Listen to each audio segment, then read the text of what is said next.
وصينا الإنسان بوالديه حملته أمه وهنا على وهن وفصاله في عامين أن اشكر لي ولوالديك إلي المصير سبحان الله পড়ে আল্লাহ বললেন ওয়াসাইনাল ইনসানা বিওয়ালিদাইহি শিরকের কথা যখন লোকমান সন্তানকে জানালো, এবার আমি আল্লাহ পৃথিবীর মানুষগুলোরে জানিয়ে দিলাম, খবরদার খবরদার, মা বাবার সাথে কখনো খারাপ আচরণ করো না। ওয়াসাইনাল ইনসান, মানুষকে আমি ওসিয়ত করলাম, রেকমেন্ড করলাম, ভার্ডিক্ট জারি করে দিলাম বিওয়ালিদাইহি, মা বাবার ব্যাপারে তাদের সাথে সদাচরণ করবে, মা বাবার সাথে খারাপ আচরণ করা যাবে। জান্নাতে একটা দরজা আছে, নাম আল আব, বাবা, আর একটা আল উম, মা। যারা বাবা মার সাথে ভালো আচরণ করছে তারা ওইটা দিয়ে ঢুকবে। সুবহানাল্লাহ পড়ে। এক লোক বললেন, ইয়া রাসূলুল্লাহ, আমার মাকে কাঁধে করে কাবার চারদিকে ঘুরিয়েছি, তাওয়াফ করিয়েছি, প্রচন্ড রোদের মধ্যে আমার মাকে কাঁধে করে কাবার চারদিকে লাব্বাইক লাব্বাইক বলে অনেকবার ঘুরিয়েছি। ইয়া রাসূলুল্লাহ, আপনি আমাকে বলে দেন, ছোটবেলা যখন আমি আমার মায়ের বুকের দুধ খেয়েছি ওই দুধের শোধটুকু আদায় হয়েছে কিনা? বিষ্ণুই বললেন, কি প্রশ্ন করলা তুমি?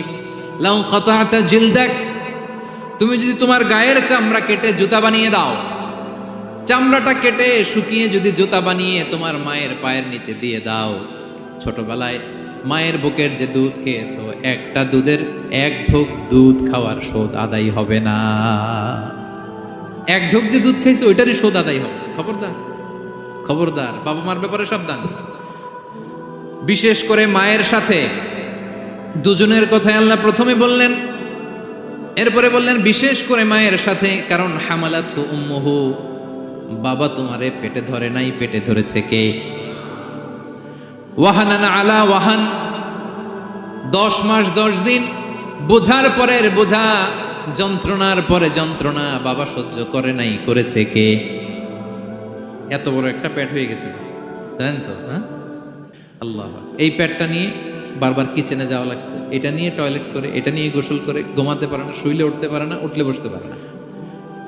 একদিন 2 দিন, 1 সপ্তাহ 2 সপ্তাহ, 10 মাস 10 দিন আমার মাকে এই কষ্ট দিয়েছি। মায়ের কলিজার মাঝখানে লাথি মেরে দুনিয়াতে এসেছে। এরপরে আল্লাহ বললেন ওয়া ফিসালুহু ফি আমাইন, এখানেই শেষ নয়, দুধ ছাড়াতে লেগেছে 2 বছর। কয় বছর? ওগো মা, তুমি এই ধরনের শ্রেষ্ঠ নেয়ামত, তোমারই পদ তলে রয়েছে জান্নাত। ওগো মা, তুমি এই ধরনের শ্রেষ্ঠ নেয়ামত, তোমারই পদ তলে রয়েছে জান্নাত। ঠিক কিনা? দেখেন আল্লাহ মর্যাদা কোথায় বাড়ান। আমাদের দুনিয়ার পুরুষ মানুষদের পায়ের নিচে থাকে জুতা, জুতার নিচে বালু, কার্পেট কিংবা ফ্লোর। আর আল্লাহ বলে, দুনিয়ার এক একটা মায়ের পায়ের নিচে আমি জান্নাত দিয়ে রেখেছি। এই পৃথিবীটারে 100 বার বিক্রি করলে জান্নাতের একটা চেয়ারের দাম হবে? বুঝে শুনে উত্তর দিবেন। এই পৃথিবীটাকে, পৃথিবীর যে সম্পদ, এটা এস্টিমেশন করে, হ্যাঁ, 1000 বার বিক্রি করলে যে দামটা হবে, ওই দাম দিয়ে জান্নাতের একটা চেয়ারের দাম হবে? এই পৃথিবীরে 10,000 কোটি বার বিক্রি করলে যেই অ্যাসেট হবে, যে অ্যামাউন্ট হবে, ভ্যালিউ হবে, ওই দাম দিয়ে জান্নাতের একটা টেবিলের দাম হবে? আর যেই জান্নাত, পুরো জান্নাতটা মায়ের পায়ের নিচে পড়ে আছে, ওই পা দুইটার দাম কত? সুবহানাল্লাহ পড়বেন না? মা বাবার দোয়া অনেক বড় দোয়া। কখনো যেন আমরা বেয়াদবি না করি, কখনো যেন তাদের মনে কষ্ট না দেই, সবসময় যেন তাদের কাছ থেকে দোয়া নেই। পারা যাবে? এটা আল্লাহ তাআলা ঢুকিয়ে দিলেন।